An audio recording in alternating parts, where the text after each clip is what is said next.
ಈಗ ಇವರು 3 ಲೇಬಲ್ ಹೇಳಿದ್ದಲ್ಲ. ಒಂದು ಉತ್ತರ ಕರ್ನಾಟಕ ಏನೂ ಕೊಡುಗಿಲ್ಲ, ಹಿಂದುತ್ವ ಅಂತಾರೆ.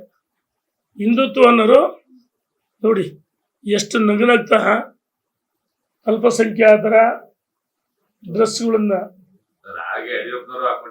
ಒಂದ್ ನಿಮಿಷ ತಡಿಯೋಣ, ಒಂದ್ ನಿಮಿಷ. ನನಗೆ ಹಿಂದುತ್ವ ಬಿಟ್ರೆ ಬೇರೆ ಏನಿಲ್ಲ ಅಂತ ಹೇಳ್ತಾರಲ್ಲ. ಇನ್ನೂ ಫೋಟೋ ವಿಡಿಯೋಗಳದಾವೆ. ಸಮುದಾಯಕ್ಕೂ ಏನು ಒಳ್ಳೇದು ಮಾಡಲ್ಲ.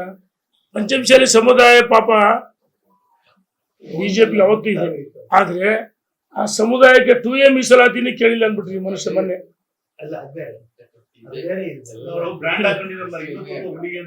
ಈಗ ಮಾತೈತ್ರಿ ನೋಡ, ಅವರು ಇಫ್ತಿಯಾರ್ ಕೂಟ ಅಂತಾರಲ್ಲ, ಅಲ್ಲ ಆ ಇಫ್ತಿಯಾರ್ ಕೂಟದಲ್ಲಿ ಭಾಗವಹಿಸಿ ಇಫ್ತಿಯಾರ್ ಕೂಟ ರೆಡಿ ಮಾಡಿಸಿ ಇವರು ಅವ್ರಿಗೆ ಕಬಾಬು, ಚಿಕನ್ನು, ಬಿರಿಯಾನಿ ತಿನ್ಸಿದ್ದು ಫೋಟೋಗಳು ನಮ್ಮ ಹತ್ರ ಅದಾವ.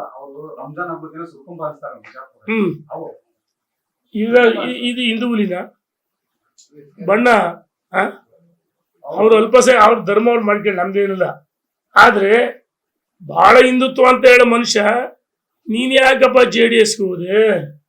ನೀನ್ ಯಾಕಪ್ಪ ಇದನ್ನೆಲ್ಲ? ನೀನ್ ಯಾವಾಗ ಅಲ್ಪಸಂಖ್ಯಾತರಾದ್ರೆ? ಇವರೆಲ್ಲ ಮುಖವಾಡುಗಳಷ್ಟೇ. ಎಲ್ಲೋ ತಪ್ಪ ಹಿಂದುತ್ವ ನಿಂದು ಅಣ್ಣ, ಹಳೇದಾಗ್ಲಿ ಯಾವ್ದಾರಾಗ್ಲಿ. ಹಳೇದೊಂದು ಹೊಸದೊಂದು ಅಂದ್ರೆ ಅಣ್ಣ